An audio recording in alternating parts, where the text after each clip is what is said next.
செஞ்சாந்து குழம்பெடுத்து தீட்டி வைத்த சித்திரமே தென்பாண்டி கடல் குளித்து கொண்டு வந்த முத்தினமே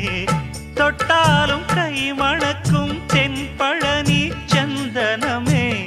தென்காசி தூரலிலே கண் விழித்த செண்பகமே